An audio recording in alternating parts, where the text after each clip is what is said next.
2018년 울산지방법원에서 있었던 일입니다. 9억짜리 다가구 주택이 무려 5,920억 원이라는 거액에 낙찰된 사례인데요. 낙찰가율이 무려 65,777%로 역사상 최대치라고 합니다. 이 물건은 9억 원에 처음 경매에 붙여졌다가 두 차례 유찰돼 최저 매각가가 5억 9,200만 원까지 떨어졌는데요. 알고 보니 낙찰자가 5억 9,200만 원을 쓰려 했는데 실수로 0을 3개 더 기입한 사고였습니다. 법원 경매 입찰 양식을 보시면 입찰 가격을 적는 칸 왼쪽 하단에 일일이 단위가 써 있어서 0을 더 적어내는 실수를 하기 어려운 형태입니다. 그런데도 처음 하시는 분들은 헷갈리는 분들이 많습니다. 이렇게 실수하는 경우에 입찰 보증금 5천만 원은 모두 날리게 되어 있습니다. 예전에는 착오로 과도한 금액에 낙찰받은 경우 법원이 경매 불허가 결정을 내려주기도 했지만 2010년 대법원이 불허가 사유에 해당하지 않는다고 판결한 이후로는 선처가 없어졌죠. 반드시 한 번 더 확인하셔야 합니다.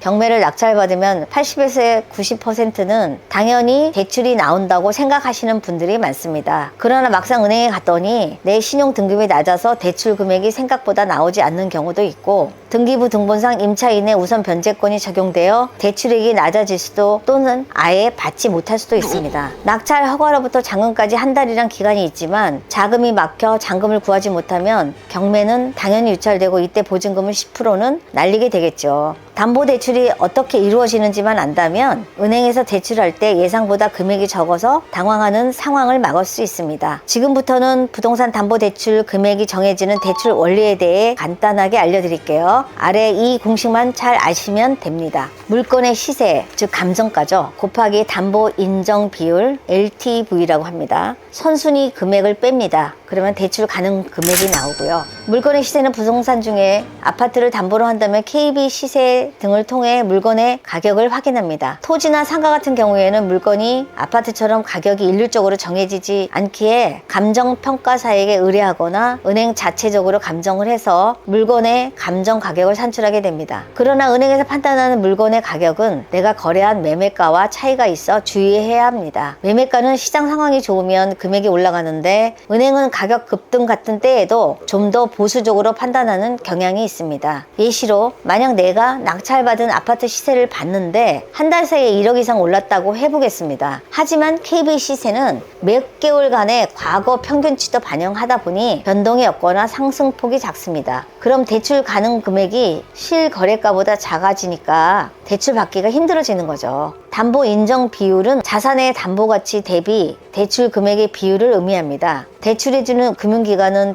대출 채권이 부도나는 경우 담보 자산을 처분해서 대출 채권을 상환하는데요. 이때 상환금이 부족하지 않도록 담보 인정 비율을 정하고 그 이내에서 대출을 해줍니다. 예를 들어 감정가 5억짜리 아파트 하나를 소유하고 있는 사람이 은행에서 주택담보대출로 4억을 빌렸다고 한다면 담보 인정 비율은 80%가 됩니다. 주택담보로 돈을 빌린 사람이 대출을 갚지 못할 때 해당 부동산이 경매로 넘어가게 되는데 이때 이 비율이 너무 높은 경우 대출 원리금을 모두 회수할 수 있을지 은행은 걱정이 되겠지요. 따라서 은행은 해당 주택이 경매로 넘어가도 대출해준 금액을 회수할 수 있는 범위에서 담보 인정 비율을 관리합니다. 담보 인정 비율은 4가지 요소로 판단됩니다. 첫 번째는 담보의 유형인데요.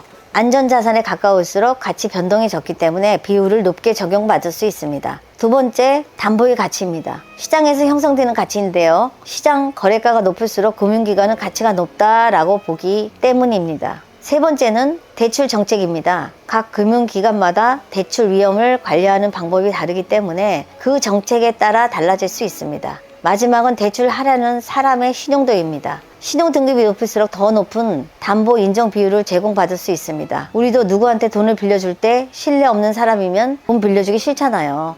은행은 그것을 수치화해서 판단하는 것입니다. 그렇다면 선순위 금액은 뭘까요? 자산을 담보로 대출을 할 때 담보 물건을 대상으로 맨 처음 해주는 대출입니다. 돈을 빌려준 측에서 담보에 대한 설정을 걸고 나서 차후에 매매가 이루어지거나 경매로 넘어갈 경우에 최우선적으로 돈을 받을 수 있는 권리를 갖는 것입니다. 따라서 선순위 임차인이 있는 경우 대출 금액이 적게 나오거나 안 나오는 경우도 있습니다. 그래서 부동산 담보대출이 나오는 기준은 감정가와 담보 인정 비율을 더하고 선순위 금액을 뺀 나머지 금액이 되는 것입니다. 세 가지를 통해 통해서 현재 이 물건은 대출이 얼마나 되는지 판단할 수 있습니다. 이 공식에 따라서 대출 금액을 예상해보고 나머지는 현금을 마련해 두셔야 합니다. 시세보다 싸게 사려고 경매를 하는 것이지 부동산을 사기 위함이 아니라는 것은 반드시 명심하셔야 합니다. 초보자 분들 중 경매 현장에 가면 분위기에 휩쓸려 원래 생각했던 금액보다 높게 써내는 분들이 종종 있습니다. 이럴 때 낙찰을 받으면 애초에 계획했던 수익률에서 벗어나게 됩니다. 초보자 분들은 복잡한 권리 분석을 혼자서 하려면 여간 막막한 게 아닐 텐데요. 경매 초보자 분들도 쉽게 시세 파악을 할 수 있는 방법을 알려드리겠습니다. 입찰가를 정하는 방법 3가지.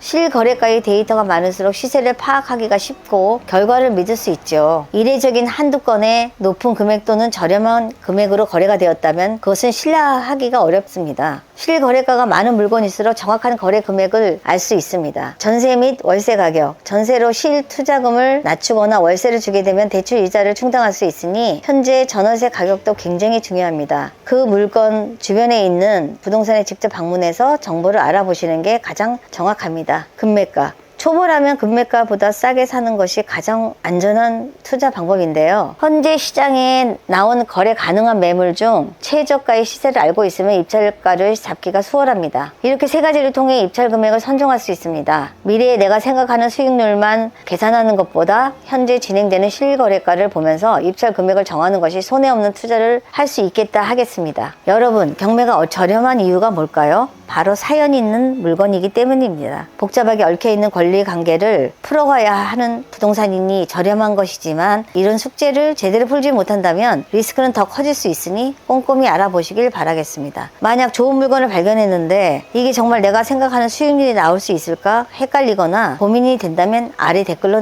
남겨주세요. 복덕반 서여사가 도와드리겠습니다. 구독과 좋아요를 해주시면 앞으로도 더 유익한 부동산 지식으로 찾아뵙겠습니다. 시청해주셔서 감사합니다.